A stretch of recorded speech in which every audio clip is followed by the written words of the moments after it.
दोस्रो तिमोथी अध्याय 3।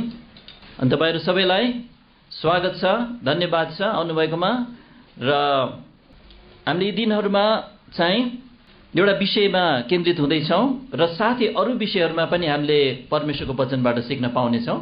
म बाहेक यहाँ अरू 5 जना दाजुभाइहरूले प्रभु येशूको वचन हाम्रो बीचमा बाँड्नुहुनेछ। तर मैले सिकाउने विषयमा चाहिँ क्रिस्चियन संगीतको बारेमा चाहिँ म सिकाउन लागिरहेको छु, जुन विषयमा धेरै अगाडि धेरै समय भइसक्यो। यो चाहिँ बेला बेलामा सिकाइनुपर्ने विषय छ अनि एकदमै लडाईँ चलिरहेछ अहिले। परमेश्वरको वचनमा खडा हुन खोजिरहेका मण्डलीहरूलाई चाहिँ शैतानले संसारपट्टि लानलाई प्रयोग गर्ने सबभन्दा प्रभावकारी माध्यम चाहिँ गलत संगीत हो।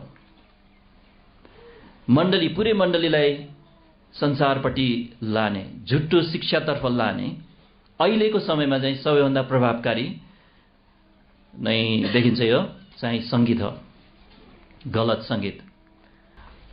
हामी दोस्रो तिमोथीमा हेर्नु अगाडि चाहिँ अझ त्यहाँ चाहिँ औँला राख्नुस्। हामी भजन संग्रह 2 को 1 देखि 3 पदहरू पनि पढ्नेछौँ। भजन संग्रह 2 को 1 देखि 3। परमेश्वरको वचनले स्पष्ट गरी बताएको शिक्षा यो हो कि प्रभु येशूको आगमन हुनुभन्दा अगाडिको अन्तिम समयहरूमा चाहिँ विश्वव्यापी रूपमा त्यहाँ परमेश्वरको विरुद्धमा विद्रोह र अनेक किसिमको सत्यलाई त्याग गर्ने काम बढ्दो रूपमा हुनेछ भनेर चाहिँ सिकाएको छ। यो चाहिँ भविष्यवाणीको रूपमा भजन संग्रह 2 को 1 देखि 3 मा कि समाजमा यो हुनेछ भनेर बताएको छ, जुन कुरा हामी पढ्नेछौँ। किन अन्य जातिहरू झोंकले रन्किन्छन् अनि जाति जातिका मानिसहरू व्यर्थको कुरा कल्पना गर्छन्।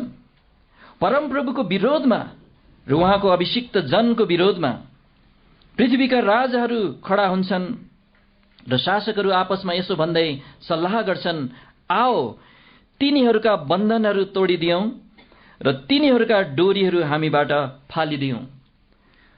मानिसले चाहिँ परमेश्वरको अधीनमा बस्न चाहँदैन र चाहने छैन र अन्तिम दिनहरूको समयमा झनै यो विद्रोह चाहिँ चर्को हुनेछ भन्ने कुरा चाहिँ यहाँ बताइरहेको छ। 3 पदमा यहाँ भनेछ, मानिसहरूले एक आपसमा भन्नेछन्, हामी परमेश्वरको बन्धन, परमेश्वरको डोरी हामीबाट फालिदियौं, हामी उहाँले भनेको हामी मान्न चाहँदैनौं। अनि यो चाहिँ समाजमा मात्र होइन, बाहिरपट्टि, तर क्रिस्चियन भन्नेहरूको बीचमा पनि यस्तो परमेश्वरको विरुद्धमा सत्य त्याग अर्थात् परमेश्वरको सत्यतालाई त्यागेर आफ्नै अभिलाषा अनुसार काम कुराहरू गर्नलाई, अभ्यास गर्नलाई उनीहरू तल्लीन हुनेछन् भन्ने कुरा चाहिँ दोस्रो तिमोथी 3 अध्यायमा बताएको छ। त्यहाँ पल्टाउनुस् अब मसँग, दोस्रो तिमोथी 3।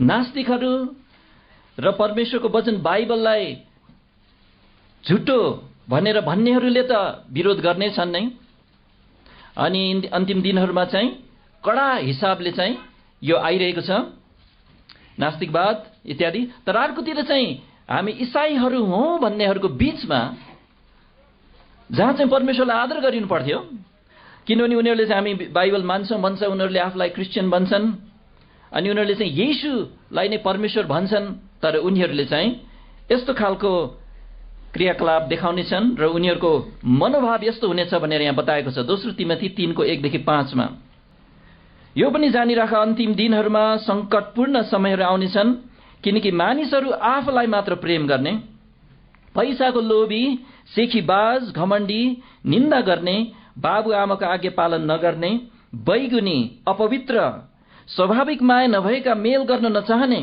झुटा दोष लाउने, आत्मसंयम नभएका, कठोर, असललाई घृणा गर्ने, विश्वासघाती, जिद्दीवाल, घमण्डले फुलिएका, परमेश्वरलाई भन्दा बरु मोज मजालाई प्रेम गर्ने। अब यहाँसम्म पढ्दाखेरि त यो त ख्रिस्टलाई स्वीकार नगर्ने संसारको बारेमा लेखेको जस्तो देखिन्छ, तर होइन, यो चाहिँ हामी ईसाई हौँ भन्नेहरूको बारेमा लेखेको छ।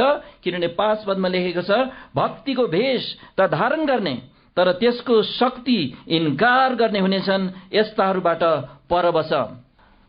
अनि त्यसैले यी आखिरी दिनहरूमा चाहिँ ईसाई हौँ भन्नेहरूको बीचमा चाहिँ यस्तो खालको परमेश्वरलाई मतलब नराख्ने, उहाँलाई प्रेम भन्दा पनि मोज मजालाई प्रेम गर्ने, घमण्डी अनि तर भक्तिको भेष चाहिँ धारण गर्ने, उनीहरू चाहिँ येशूको नाम चाहिँ भजन गाउने, उनीहरू ख्रिस्टलाई चाहिँ स्वीकार ओठले चाहिँ गर्ने, तर जीवनमा चाहिँ पुरै संसारिक हुने छन् भनेर चाहिँ बताएको कुरा यहाँ देख्छौँ। अनि यो चाहिँ आधुनिक क्रिस्चियन सङ्गीतमा चाहिँ एकदमै प्रष्टै झल्किन्छन्। अनि म देखाउने छु भिडियोहरू, जसबाट चाहिँ तपाईँले त्यो भिडियोको टुक्राहरूबाट चाहिँ तपाईँले देख्न सक्नुहुनेछ। कतिजना चाहिँ सायद त्यस्तो ठाउँमा पुगेर देखि पनि सक्नुभयो, तपाईँलाई यो नौलो हुने छैन, तर कतिको लागि चाहिँ यो नौलो हुनेछ। 2 तिमोथी 4:3 र 4 पदमा अझ यहाँ बताएको छ थप कुरा, किनकि यस्तो समय आउनेछ जब तिनीहरूले खाँटी शिक्षा सहने छैनन्, तर चिलाउने कानहरू भएका हुनाले आफ्नै अभिलाषाहरू अनुसार तिनीहरूले आफ्ना निम्ति शिक्षकहरूको थुप्रो लाउनेछन्, अनि तिनीहरूले आफ्ना कानहरू सत्यताबाट फर्काउनेछन् र दन्त्य कथाहरूतिर लगाउनेछन्। यो चाहिँ ईसाई भन्नेहरूको बीचमा यस्तो हुनेछ भनेको प्रियहरू हो। यस्तो समय आउनेछन्, उनीहरू चाहिँ आफ्नै अभिलाषा अर्थात् आफूलाई जे गर्न मन लाग्छ त्यही गर्न पाउने किसिमको ईसाई विश्वास उनीहरूले अभ्यास गर्नेछन्।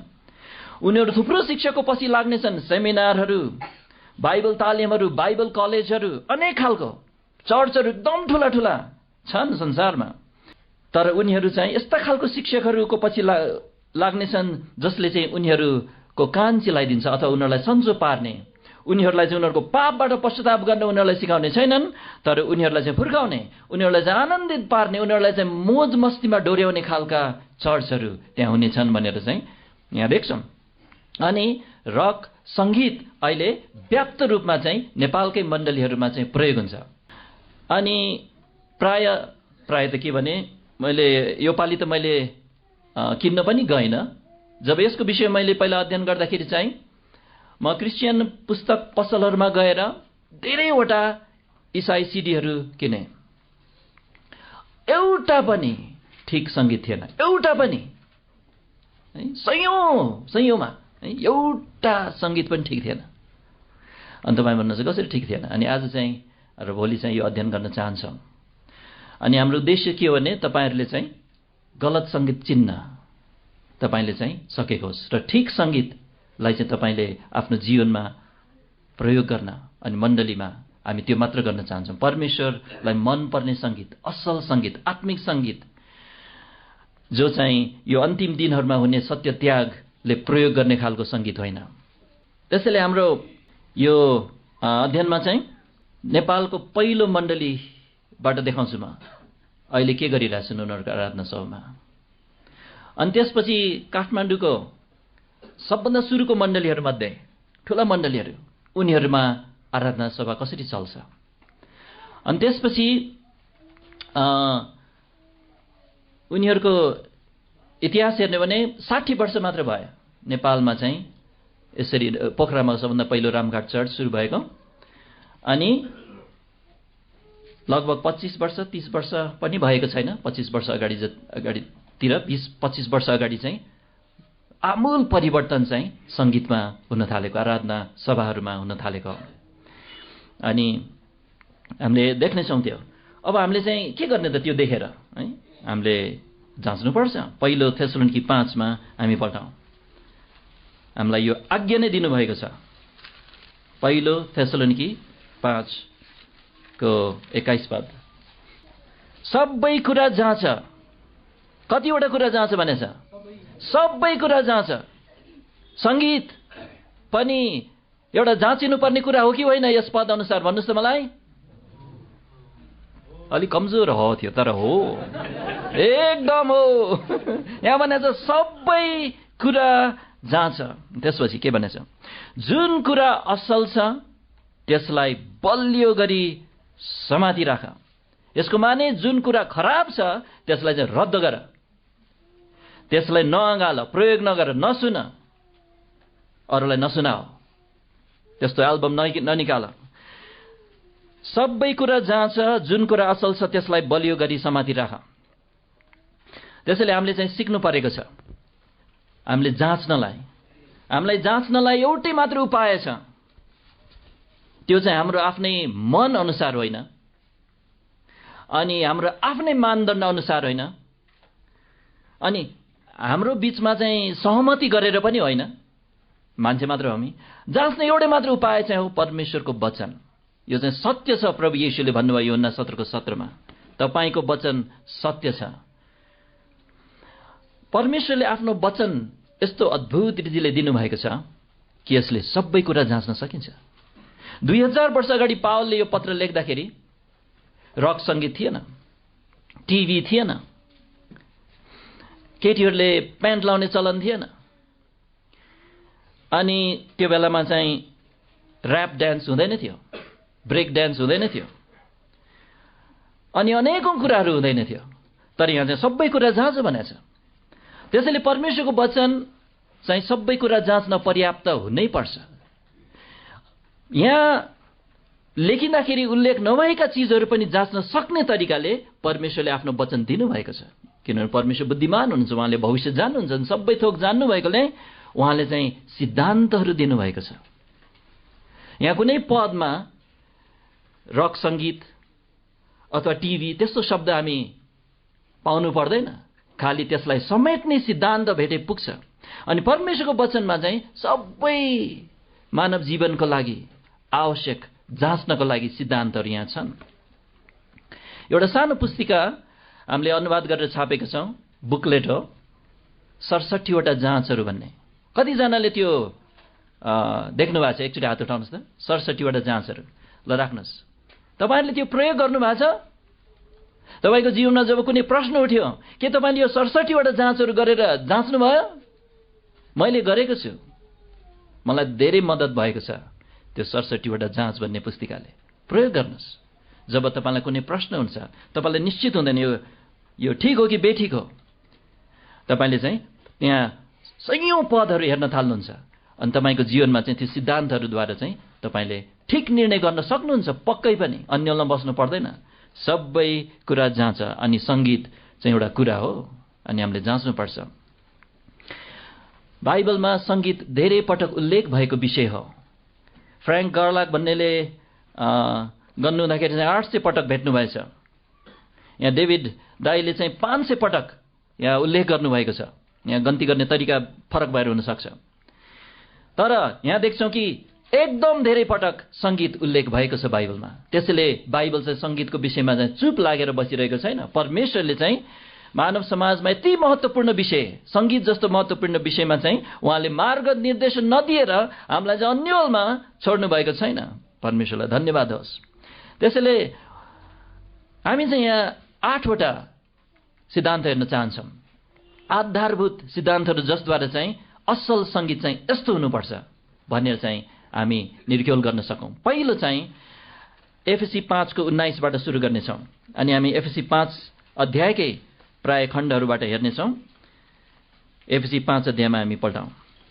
एफएसी 5 अध्यायको 19 पद। पहिलो हाम्रो बुँदा हो असल क्रिस्चियन संगीत चाहिँ प्रभुका जनहरूप्रति र प्रभुप्रति लक्षित हुन्छ। पहिलो बुँदा चाहिँ त्यही हो। असल क्रिस्चियन संगीत चाहिँ परमेश्वरका जनहरू र प्रभुप्रति लक्षित हुन्छ। एफएसी 5:19 ले यो सिद्धान्त सिकाउँछ। यहाँ लेखिएको छ, आपसमा भजन, स्तुतिगान र आत्मिक गीतहरूद्वारा बात गर, प्रभुका निम्ति आफ्नो हृदयमा गाओ र भजन गर। यहाँ बात गर भनेको छ। जब हामी मण्डलीमा हामी गाउँछौँ, हामी बात गरिरहेका छौँ, संगीतद्वारा बात गरिरहेका छौँ। त्यहाँ बाजा बजेको हुनसक्छ, नबजेको पनि हुनसक्छ, तर त्यहाँ चाहिँ हामी केही लयमा, केही भाकामा, केही भाषामा हामी बोलिरहेका छौँ। अनि हामी कोसँग बोलिरहेका छौँ? यहाँ बात चाहिँ दुईतर्फी छ अथवा दुई खालको छ। एक चाहिँ भनेको छ हामी एक अर्कासँग अथवा आपसमा बात गर भनेको छ। अनि त्यसैले असल क्रिस्चियन गीतमा चाहिँ क्रिस्चियनहरू एक ठाउँमा भेला भएर एक अर्कासँग कुरा गरिरहेका छन्, अर्ती दिइरहेका छन्, सान्त्वना दिइरहेका छन्, आज्ञा दिइरहेका छन्, हौसला दिइरहेका छन्। जस्तो कि हामीले गाउँछौँ, आज्ञा मान भरोसा गर, एउटा भजन त्यो छ। अरू उपाय छैन ख्रिस्टमा खुसी हुन। त्यो चाहिँ एक अर्कालाई हामी एक अर्कालाई सिकाउँदैछौँ, सम्झाउँदैछौँ। अनि अरू खालका भजनहरू पनि छन् जो चाहिँ त्यस्तै खालको छन्। प्रभुमा सधैँ आनन्द गर, प्रभुमा सधैँ आनन्द गर। त्यो चाहिँ हामीले एक अर्कासँग बात गरिरहेका छौँ। अनि तर यो पदले चाहिँ अर्को पनि कुरा गरेको छ। यहाँ भनेको छ प्रभुसँग पनि बात गर्छौँ हामी। यहाँ भनेको छ प्रभुका निम्ति आफ्नो हृदयमा गाऊ। त्यसैले यो चाहिँ प्रभु येशूसित, परमेश्वरसित पनि हामी बात गरिरहेका छौँ।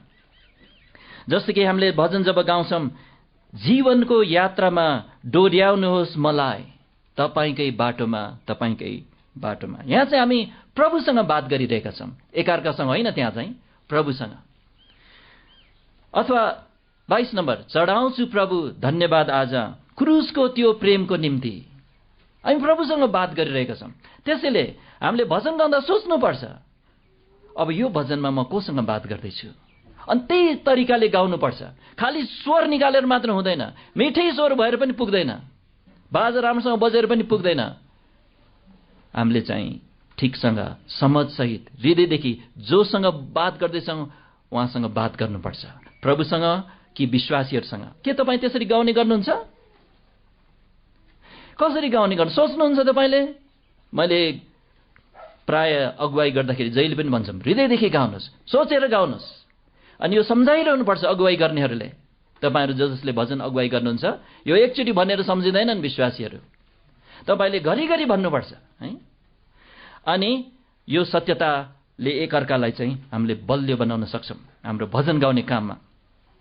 त्यसैले यस पदबाट यो पनि सिक्छौँ त्यसैले कि वास्तवमा हामी यहाँ जुट्छौँ जब अनि गाउँछौँ, यो चाहिँ मनोरञ्जनको लागि होइन, हाम्रो मन बहलाउनको लागि होइन। कहिले पनि त्यो प्रसङ्गमा क्रिस्चियन गीत गाउनको लागि चाहिँ भनेर उल्लेख छैन। यो सधैँ नै उन्नतिको लागि भनेको छ। एकचोटि 1 कोरिन्थी 14 मसँग पल्टाउनुहोस् त। 1 कोरिन्थी 14 अनि 26 पदमा, 1 कोरिन्थी 14 अध्यायको 26 पद, यहाँ सन्दर्भ छ मण्डली जब भेला हुन्छौँ। 26 पद, तब भाइहरू हो के गर्ने त? पावलले लेख्दैछन्, जब तिमीहरू भेला हुन्छौ तब तिमीहरूमध्ये हरेकसँग भजन हुन्छ, शिक्षा हुन्छ, भाषा हुन्छ, प्रकाश हुन्छ, अनुवाद हुन्छ। सबै कुराहरू उन्नतिका निम्ति नै गरिउन्। उन्नति भनेको के हो?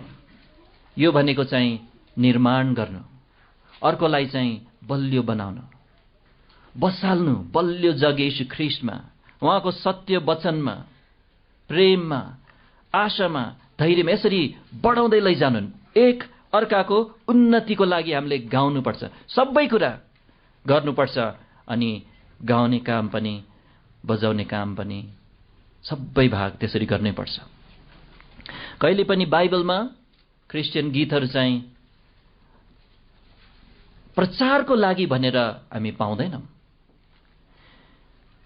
प्राय क्रिसमस जब आउँछ त्यहाँ कार्यक्रमहरू गर्छन् इसाई भन्नेहरूले, अनि त्यो पुरै मनोरञ्जनात्मक हुन्छ।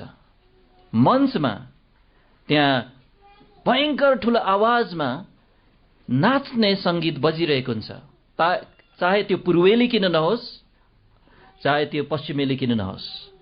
अनि त्यो चाहिँ मनोरञ्जनको लागि हुन्छन्। अनि दर्शकले पनि त्यही नै बुझ्छन् अनि उनीहरूले ताली बजाउँछन्, किनभने मनोरञ्जन राम्रो लाग्यो हामीलाई, स्याबास भन्छन्। यो चाहिँ न प्रभुप्रति थियो न एकअर्काप्रति थियो, यो चाहिँ मान्छेमा केन्द्रित थियो। अनि कहिले पनि त्यो हुनु हुँदैन। यो चाहिँ निर्माण गर्नलाई हो, स्वार्थपूर्ण प्रयोगको लागि चाहिँ होइन। पहिलो बुँदा त्यसैले यही हो कि असल क्रिस्चियन गीत चाहिँ प्रभुसँग बात गर्न र हामी क्रिस्चियनहरू एकअर्कासँग बात गर्नलाई हो। दोस्रो बुँदा चाहिँ यो हो कि असल क्रिस्चियन सङ्गीत चाहिँ पवित्र हुन्छ, शुद्ध हुन्छ, आत्मिक हुन्छ। सबै यो शब्दहरूले एउटै कुरा बताइरहेका छन्। यो चाहिँ हामी त्यही एफएसी 5 को 18-19 मा पढ्नेछौँ। एफएसी 5 अध्याय अनि 18 पदमा यहाँ पढ्छु। अनि दाख मध्यले नमात्र जसमा चरित्रहीनता हुन्छ तर आत्माले भरपूर हो, आपसमा भजन, स्तुतिगान र आत्मिक गीतहरूद्वारा बात गर, प्रभुका निम्ति आफ्नो हृदयमा गाओ र भजन गर। यहाँ 18 पदमा यहाँ भनेको छ रक्सीले नमात्र, तर रक्सीको नियन्त्रणमा होइन, तर परमेश्वरको नियन्त्रणमा बस भनेको छ। पवित्र आत्माले भरपूर हो भनेको यही नै हो, परमेश्वरको अधीनमा पुरै आफूलाई सुम्पिएर हिँड भनेको। अनि त्यसो गर्नाले के हुन्छ? त्यसो गर्नाले सही खालको गीतहरू हामी गाउन सक्छौँ, सही खालको सङ्गीत हामीले छुट्याउन सक्छौँ र प्रयोग गर्न सक्छौँ, जुन चाहिँ अब 19 पदमा छ। आपसमा भजन, स्तुतिगान र कस्तो गीतहरूद्वारा बात गर भनेको छ यहाँ? आत्मिक गीतहरूद्वारा बात गर। त्यसैले वचनले यहाँ स्पष्टै सिकाएको छ कि असल क्रिस्चियन गीतहरू चाहिँ आत्मिक हुनुपर्छ। आत्मिक भन्नाले चाहिँ संसारभन्दा फरक हुनुपर्छ। आत्मिक भन्नाले यो चाहिँ पूर्ण रूपमा पवित्र परमेश्वरको निम्ति सुहाउँदो हुनुपर्छ, किनभने उहाँ पवित्र हुनुहुन्छ। हाम्रो पहिलाको गीतहरू आत्मिक थिएन।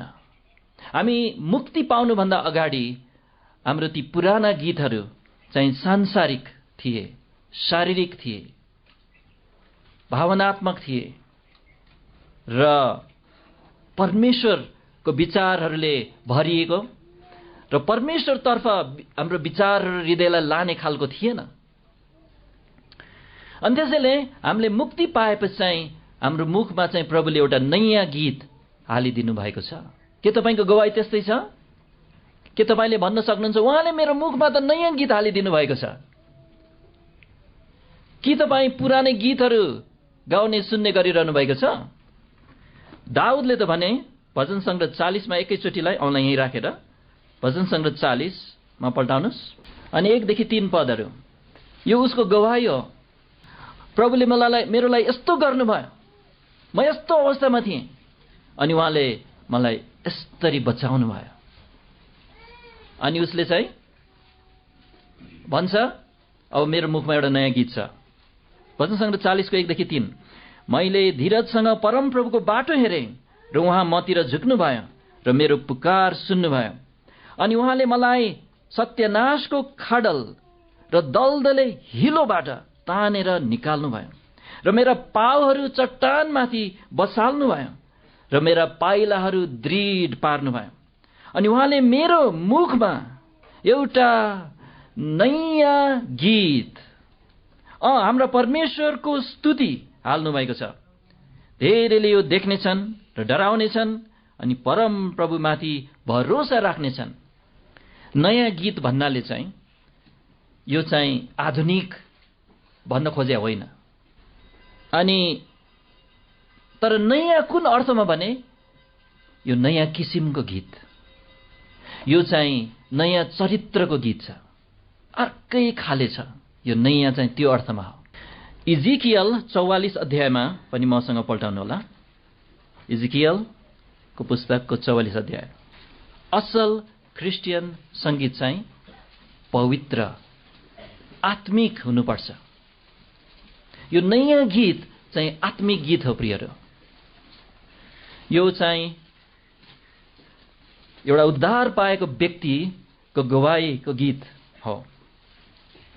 इजिकियल 44 को 23 पदमा यो अध्यायमा अथवा यो खण्डमा चाहिँ इजरायलको प्रसङ्गमा यहाँ सिकाएको छ।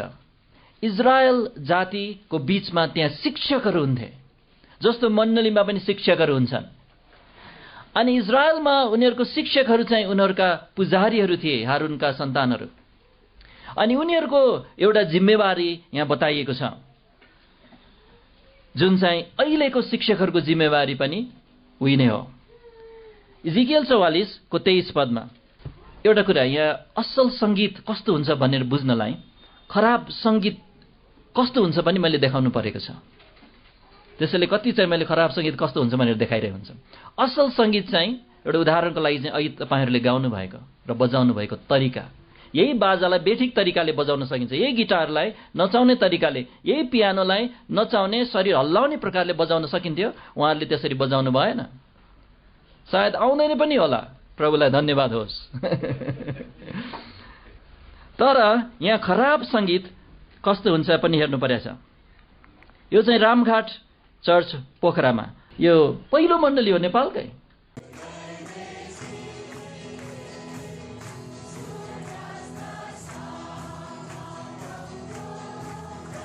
कानले सुन्नुहोस् है, के चिज चाहिँ ठुलो सुनिन्छ, दोहोरिरहेछ।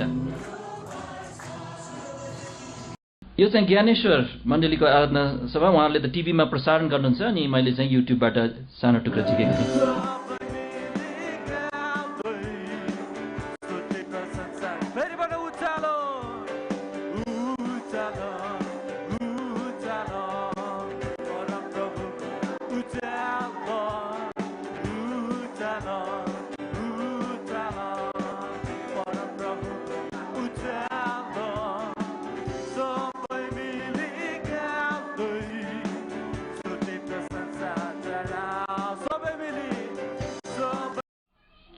अनि यहाँ चाहिँ ज्ञानेश्वर चर्च, अब यो चाहिँ श्रोताहरूपट्टि भद्रकुल छ।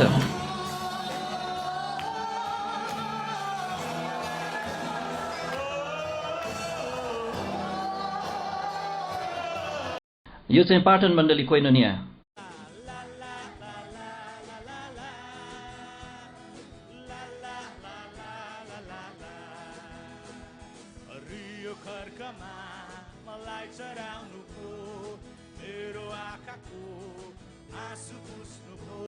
अनि परमेश्वरका जनहरू र प्रभुप्रति लक्षित हुनुपर्छ भनेर त्यो बुँदा हेरेको थियौँ।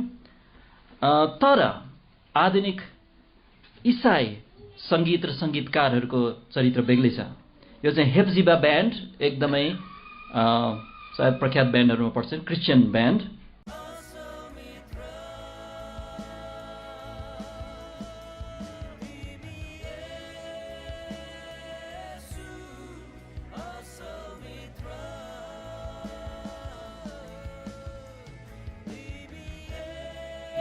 भन्नलाई चाहिँ येशू भनिरहेछ, क्रुस देखाउँदैछ, तर यो चाहिँ पुरै सांसारिक शैलीमा गाइरहेको छ अनि सांसारिक सङ्गीत छ।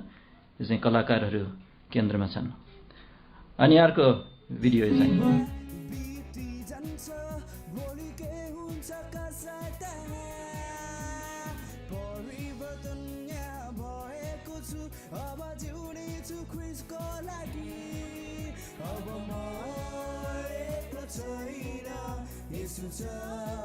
यस्तो खालको थुप्रो भिडियोहरू बनाउँदैछन् अनि ग्रुपहरू थुप्रै छन् यस्तै।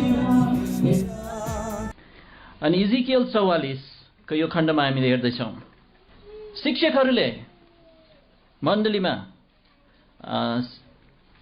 उनीहरूको जिम्मेवारी चाहिँ यहाँ इजरायललाई पुजारीहरूलाई दिएको यो पदबाट सिद्धान्त हामीले सिक्न सक्छौँ। 23 पद, अनि तिनीहरूले मेरो प्रजालाई पवित्र र अपवित्रको बीचमा भिन्नता सिकाउन् अनि शुद्ध र अशुद्धको बीचमा भिन्नता जान्ने तुल्याउन्। उनीहरूले आफै जानेर मात्र पुग्दै, उनीहरूले चाहिँ सबै विश्वासीहरूलाई जान्ने तुल्याउनु पर्छ। अनि त्यही गर्न खोजिरहेछौँ यहाँ। पवित्र सङ्गीत, अपवित्र सङ्गीत, भिन्नता जान्नुपर्छ। कुन चाहिँ आत्मिक हो, कुन चाहिँ संसारिक हो छुट्याउन सक्नुपर्छ परमेश्वरको जनहरूले। अनि उनीहरूलाई सिकाइएन भने कसरी सक्छन्? जब एउटा व्यक्तिले प्रभु येशूलाई विश्वास गर्छ, यो नयाँ विश्वासी हुन्छ, तुरुन्तै अब उसलाई चाहिँ यसरी सिकाउनु पर्ने हुन्छ। सबै कुराको विषयमा पवित्र अपवित्र, शुद्ध अशुद्ध छुट्याउनलाई चाहिँ सिकाउनुपर्छ।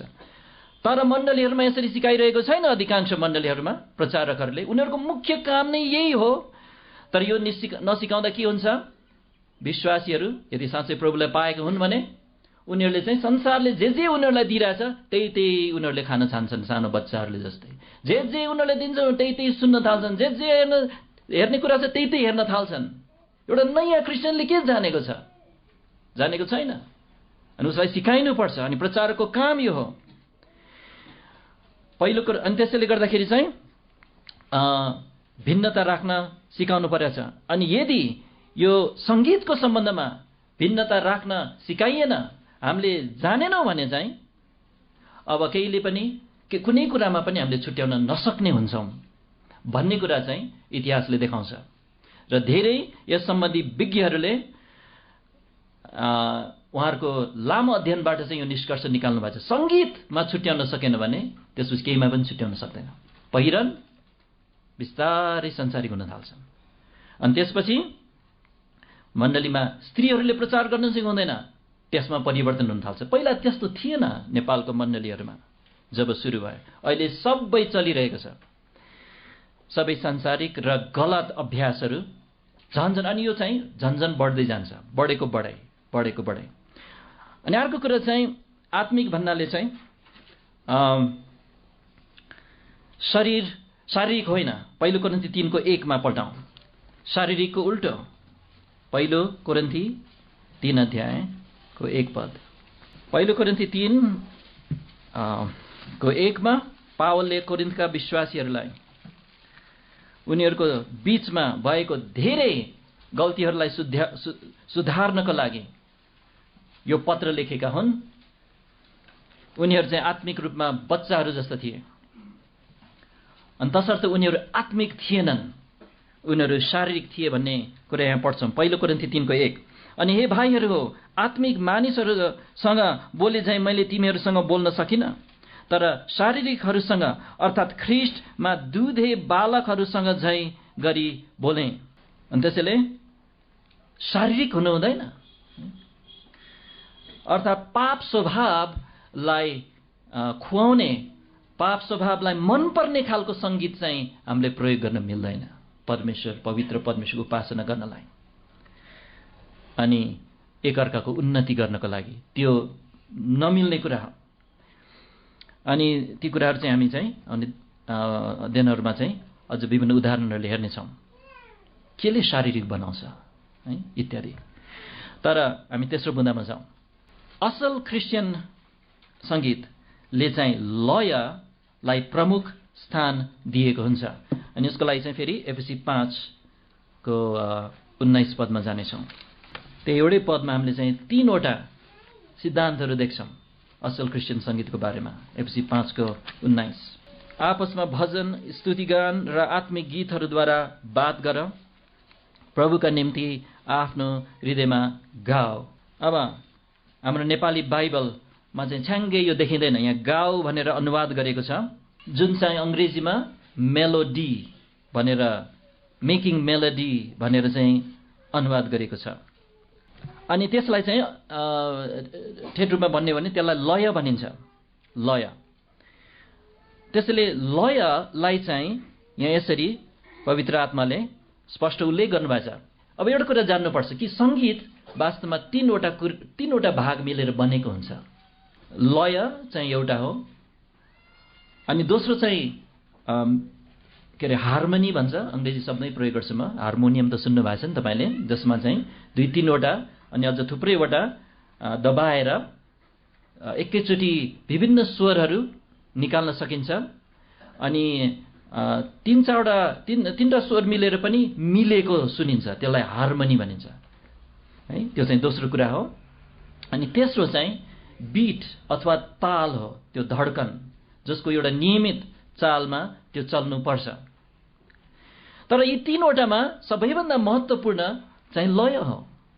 यहाँ त्यही शब्द उल्लेख छ एफएसी 5:19 यहाँ गाओ भनेर अनुवाद गरेको शब्द हो।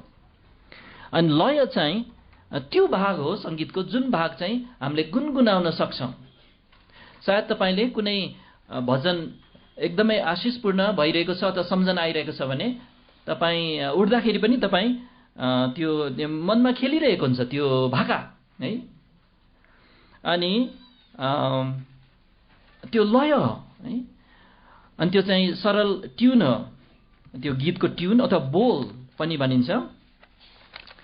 किनभने त्यो बोल्ने कुरा नै त्यही हो सङ्गीतको, तालले बोल्ने होइन, स्वर संयोजनले पनि बोल्ने होइन, हार्मोनीले त्यसले भावना चाहिँ दिन्छ। अनि तालको पनि महत्त्व छ, त्यो बिना त सङ्गीत हुँदैन, तर खास बोल्नुपर्ने चाहिँ लयले हो। जस्तो कि हामीले जब यो भजन गाउँछौँ, हे सारा पृथ्वीका मानिस हो गर्दाखेरि चाहिँ स्वर चाहिँ माथि चढ्छ, तल आउँछ निश्चित गतिमा, अनि त्यहाँ त्यो आउँछ जस्तो कि हे सारा पृथ्वीका मानिस हो, त्यो चाहिँ स्वर माथि तल गरिरहेछ है। अनि त्यो चाहिँ एक किसिमले गरिरहेछ, अनि त्यो चाहिँ लय हो। अनि त्यो चाहिँ सबभन्दा महत्त्वपूर्ण भाग हो, किनभने यही भागले चाहिँ शब्दहरूलाई बोक्छ। त्यो हे सबै पृथ्वीका मानिस हो भन्ने शब्दहरूलाई चाहिँ त्यो लयले बोकेको थियो। हे सारा पृथ्वीका मानिस हो, त्यो लयले चाहिँ के गर्दैछ भने त्यो शब्दहरूलाई चाहिँ बल दिँदैछ। अनि यस्तो बल दिन सक्ने शक्ति छ यसमा कि तपाईँले लय सिकेपछि सितिमिति बिर्सनुहुन्न, पद कण्ठ गरेर पनि बिर्सनुहुन्छ तपाईँहरू र मैले पनि, तर लयमा सिक्नुभयो भने तपाईँले त्यो शब्दहरू बिर्सन गाह्रै पर्छ। वर्षौँ पछि पनि तपाईँले सम्झनुहुन्छ, यति चाँडो टिप्न सकिन्छ। त्यसैले यो चाहिँ प्रभुको एउटा वरदान हो हाम्रो लागि। उहाँका उत्तम उत्तम कुराहरू, आत्मिक कुराहरू हाम्रो समाजमा राख्न सक्न को लागि उहाँले दिनुभएको एउटा माध्यम हो। अनि त्यसरी नै प्रयोग गरिनुपर्छ। लय सबभन्दा महत्त्वपूर्ण हो। अनि अर्को कुरा चाहिँ शब्दहरू चाहिँ सङ्गीतको, क्रिस्चियन सङ्गीतको सबभन्दा महत्त्वपूर्ण भाग हो, किन त्यो शब्दमा चाहिँ सन्देश छ। अब अनि त्यो सन्देश चाहिँ ज्यादै असल छ, बाइबलको सन्देश छ। अनि त्यसमा चाहिँ बात छ, प्रभुसितको असल बात छ, धन्यवादको बात छ, अनि विश्वासी जनहरूसित पनि उन्नतिको बात छ। अनि असल क्रिस्चियन सङ्गीत को बारेमा चाहिँ हाम्रो अरू उहरूमा यदि हामीले चाहिँ यो उहरू सब मिल्यो भने चाहिँ हामीले सुन्न देख्नलाई चाहिँ हामी अझ हेर्नेछौँ। त्यो भएन भने पनि म सक्दो चाहिँ कसैलाई यहाँ बोलाएर भए पनि यहाँ हामी प्रयास गर्नेछौँ केही उदाहरणहरू दिएर। चौथो नम्बर बुँदामा जाउँ हामी। असल क्रिस्चियन सङ्गीत चाहिँ चौथो नम्बर बुँदा चाहिँ प्रभु येशू ख्रिस्टमा केन्द्रित हुन्छ। प्रभु येशू ख्रिस्टमा चाहिँ एकदमै ध्यान केन्द्रित हुन्छ असल क्रिस्चियन सङ्गीत। यो चाहिँ एफएसी 5:20बाट यो सिद्धान्त हामी लिन्छौँ। एफएसी 5:20। अनि हेर्नुहोस्, प्रसङ्ग चाहिँ आत्मिक गीतको प्रसङ्ग छ। अनि लगत्तै पछि 20 पदमा उल्लेख छ, हाम्रा प्रभु येशू ख्रिस्टको नाममा परमेश्वर र पितालाई सबै कुराहरूका निम्ति सधैँभरि धन्यवाद चढाओ। ज्यादै सुन्दर पद। यहाँ चाहिँ पहिलो 5वटा शब्दहरू छ, हाम्रा प्रभु येशू ख्रिस्टको नाममा। अनि यहाँ चाहिँ एउटा आज्ञा छ, धन्यवाद चढाओ। कसलाई? परमेश्वर र पितालाई। के को लागि? सबै कुराको लागि। कहिले? सधैँभरि। बाफ्रे। अनि तर यहाँ के भनेको छ भने यो सब चाहिँ प्रभु येशू ख्रिस्टको नाममा गर्नुपर्छ भनेको छ। केन्द्रमा उहाँलाई राखेको छ। जे गर्छौँ उहाँलाई हामी उपासना गर्ने काम, धन्यवाद दिने काम, प्रभु येशू ख्रिस्ट चाहिँ केन्द्रमा हुनुपर्छ। पिताले त्यो बाहेक अरू कुनै पनि स्वीकार गर्नुहुन्न। उहाँले भन्नुभएको चाहिँ उहाँको पुत्रको नाममा गर्नुपर्छ। चाहे प्रार्थना, चाहे हाम्रो भजन, चाहे हामी बजाउँ, जेसुकै गरौँ, उहाँकै नाममा गरिनुपर्छ। उहाँलाई केन्द्रमा राख्नुपर्छ। तर हामी आधुनिक क्रिस्चियन सङ्गीतलाई हेर्दा के देख्छौँ? अघि अलिअलि देख्नुभयो, त्यहाँ बजाइरहेको, बजाउने तरिका, उनीहरूको गाउने तरिका, उनीहरूको पहिरन, अझ अरू देखाउन सकिन्थ्यो। उनीहरूको एल्बमहरूको फोटोमा हेऱ्यो भने, अनि उनीहरूले आफ्नो खिचेको फोटोहरू हेऱ्यो भने उनीहरूले भन्न त के भन्छन्, हामी ख्रिस्टको प्रचार गर्दैछौँ सङ्गीतद्वारा भन्छन् उनीहरू। तर वास्तवमा चाहिँ उनीहरू आफैलाई प्रचार गरिरहेका छन्, त्यसमा कुनै शङ्कै छैन। आफैलाई नै प्रचार गरिरहेछ अधिकांश। अनि उनीहरूलाई हेऱ्यो भने, उनीहरूको सुन्यो भने, त्यो प्रस्तुति इत्यादि सुन्यो भने चाहिँ हामीलाई ख्रिस्टको बारेमा सोचौँ जस्तो गराउँदैन। हामीलाई चाहिँ उनीहरूको बारेमा सोचौँ जस्तो गराउँछ। ओहो, कसरी चलेको, कसरी गाएको, कसरी स्वर यस्तो गरेको, कसरी गिटार यस्तो हल्लाएको, अनि कस्तो कपाल पालेको, अनि कस्तो लुगा लगाएको, यी सब चाहिँ मान्छेमा केन्द्रित छ, प्रभु येशूमा केन्द्रित छैन। त्यसैले हामी विशेष भजन गाउँदा पनि एकदम होसियार हुनुपर्छ। तपाईँ ठिक तरिकाले उभिनुपर्छ है, अनि तपाईँ ठिक तरिकाले चाहिँ प्रस्तुत हुनुपर्छ। हरेक कुरा तपाईँ उभिने तरिका पनि प्रभु येशू ख्रिस्टको नाममा गरिनुपर्छ। तपाईँले गाउने तरिका, तपाईँले आफ्नो भजन किताब बोक्ने तरिका जेसुकै होस्, सबै चाहिँ उहाँमा केन्द्रित होस्। हामीले सोचौँ यसरी हामीले सोच्ने बानी गऱ्यो भने चाहिँ हामी आत्मिक हुनु भनेको नि यही नै हो, सबै कुरा जाँच्दै। अनि अनगिन्ती युवाहरूको गवाई सुन्यो भने चाहिँ उनीहरूले भन्छ हामी चाहिँ त्यो ब्यान्डको जस्तो हुन चाहन्छौँ। म युवा हुँदाखेरि चाहिँ म चाहिँ बिटल्सको जन लेनन अथवा पल मैकार्टनी जस्तो हुन चाहन्थेँ। अनि उनीहरूको ठुलो ठुलो तस्बिरहरू चाहिँ मेरो कोठामा झुन्डिएको हुन्थ्यो। अनि मेरो ध्यानै तिनीहरूमा हुन्थ्यो। म स्कुलमा पढ्दाखेरि पनि, विषय केमा पढाइरहेको भए पनि मेरो आधा मन चाहिँ उनीहरूको सङ्गीतहरूमा गइरहेको हुन्थ्यो। मेरो खुट्टा चाहिँ ड्रमको ढकढक गरिरहेको हुन्थ्यो। अनि मेरो साथी पनि थियो, हामी एउटै ब्यान्डमा बजाउँथ्यौँ। उसले चाहिँ अनि गिटारमा के बजाए जस्तो गरिरहन्थ्यो। यो चाहिँ किनभने चाहिँ हामी पुरै उनीहरूमा केन्द्रित भएकोले हामी चाहिँ प्रभु येशूमा केन्द्रित हुनुपर्ने हो।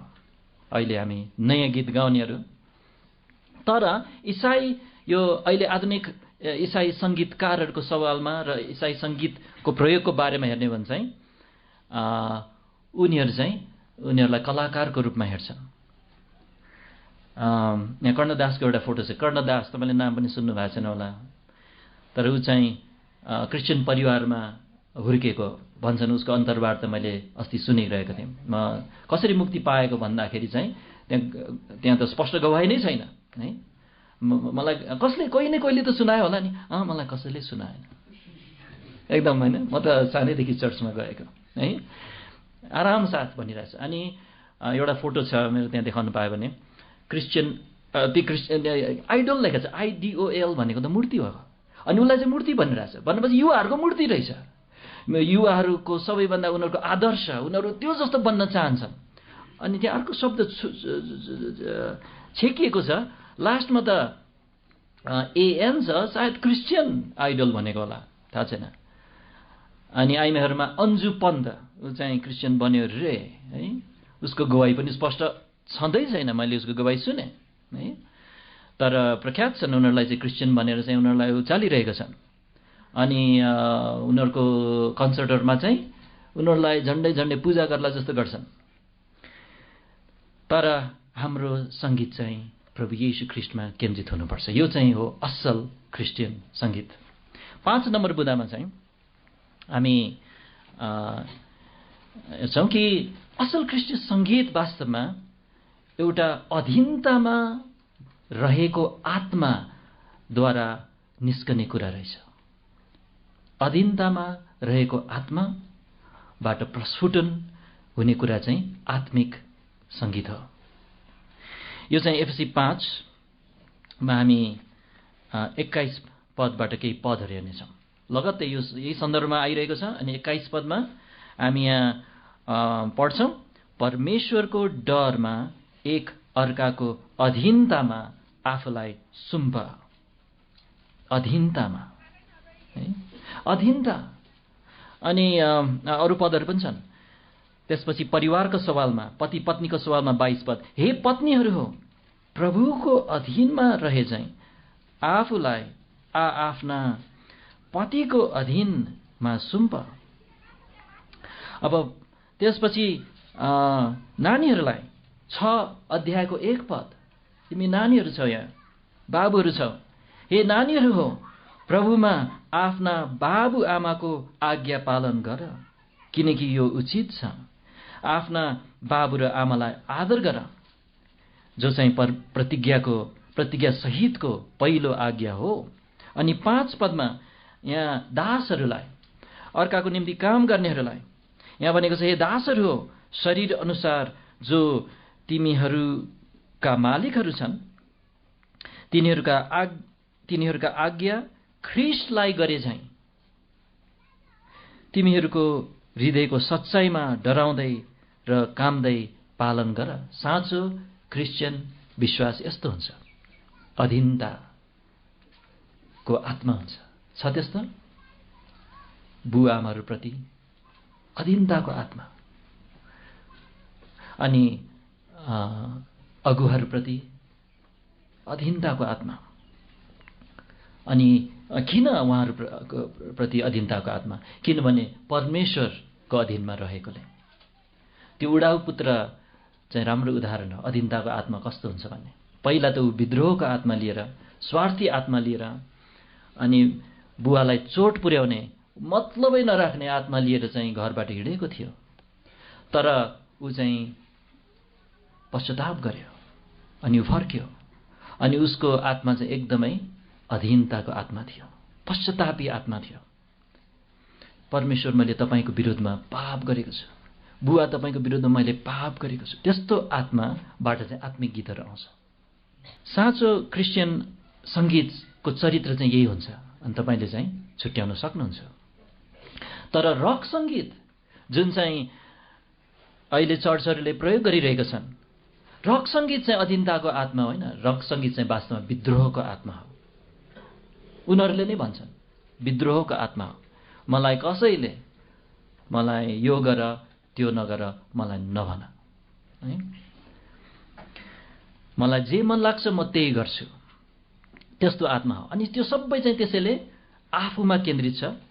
म नै सर्वेसर्वा हुँ, मेरो चाहना हुनुपर्छ, अनि मेरो समयमा गर्छु जे गर्नुपर्छ, है, अनि मैले चाहेको तरिकाले गर्छु, मलाई अरूले केही पनि नभनोस्, है।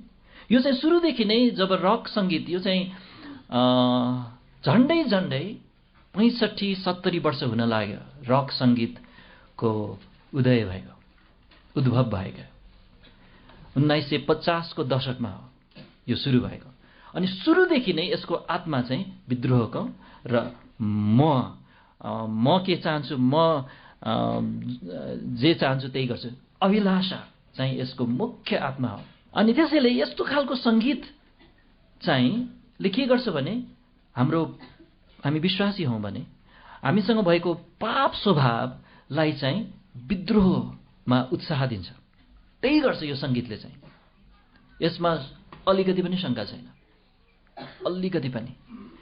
यदि एउटा साँचो विश्वासी, एउटा युवा भनौँ छ, अनि ऊ चाहिँ राम्रै मण्डलीमा गइरहेछ, अनि यस्तै ठाउँमा, अनि राम्रो सङ्गीतहरू सुन्छ, तर ऊ चाहिँ कताबाट चाहिँ रेडियो सुन्न थालेछ। अनि ऊ चाहिँ लुकेर चाहिँ बुवाआमाले चाल नपाउने गरिकन चाहिँ उसको मोबाइलमा हो अथवा केमा हो, है, उसले चाहिँ बिस्तारै यस्तो सांसारिक खालको इसाई सङ्गीत नै होइन, एकैचोटि त संसारमा हामी फाल्दैन, उसलाई अलिक डर हुन्छ। अनि तर क्रिस्चियन हो नि त, है, त्यो हेप्जिबा ब्यान्डलाई एक्चुअली सुनौ न, किनभने उसले पनि येशूको गीत गाइरहेछ, म पनि, होइन। तर त्यहाँबाट चाहिँ बिस्तारै ऊ चाहिँ पुरै विद्रोही बन्न थाल्छ। अनि त्यसैले यदि बुवाआमा हुनुहुन्छ अनि तपाईँको छोराछोरी विद्रोहको स्वभाव निकालिरहेछ भने चेक गर्नुहोस् के सुन्दैछ उसले। त्यसैले हामीलाई चाहिँ हामी प्रभुलाई चिनेकाहरूलाई अति नै ठुलो सौभाग्य छ। त्यो के भने हामी हृदयदेखि हामी धार्मिकताको जीवन जिउँछौँ भन्नेले रोज्न सक्छौँ, जुन जीवनले परमेश्वरलाई खुसी पार्छ। मुक्ति त उहाँले सित्तैमा दिनुभयो, तर उहाँको अनुग्रहले अब हामीलाई के सिकाउँछ भने यो सबै सांसारिक अभिलाषाहरू इन्कार गर्न र अभक्तिलाई पनि यो हुँदैन भन्न र धार्मिकता, आत्मसंयम, यी कुराहरूलाई चाहिँ पुरै हृदयले पछ्याउने एउटा निर्णय गर्न अठोट गर्न चाहिँ हामीलाई गराउँछ। परमेश्वर अनुग्रहले यही सिकाउँछ। अनि साँचो क्रिस्चियन सङ्गीतले चाहिँ यी कुराहरूतर्फ चाहिँ हामीलाई लान्छ, विद्रोहतर्फ होइन। समय हाम्रो यहाँ रोक्नुपर्ने समय भएछ है। अनि त्यसैले यो अध्ययनलाई हामी अगाडि बढाउनेछौँ अर्को पालि। अनि हामीले हेरेको बुदाहरू चाहिँ 5वटा थियो। असल ख्रिस्टीय सङ्गीत चाहिँ कस्तो हुन्छ भन्ने बेलामा प्रभुका जनहरूप्रति र प्रभुप्रति लक्षित हुन्छ। यो चाहिँ पवित्र आत्मिक हुन्छ, शुद्ध हुन्छ। यसले चाहिँ लयलाई जोड दिन्छ, ताललाई होइन, बिटलाई होइन। अघि सुन्नुभएको सबै बिटलाई जोड दिइरहेको थियौँ। अनि जहिले पनि यो ख्रिस्ट येशूमा केन्द्रित हुन्छ, आफूमा होइन, मान्छेमा होइन। अनि यो चाहिँ अधीनताको आत्माबाट निस्किने कुरा हो। हुन्छ, आउनुहोस् हामी प्रार्थना गरेर अन्त गर्नेछौँ।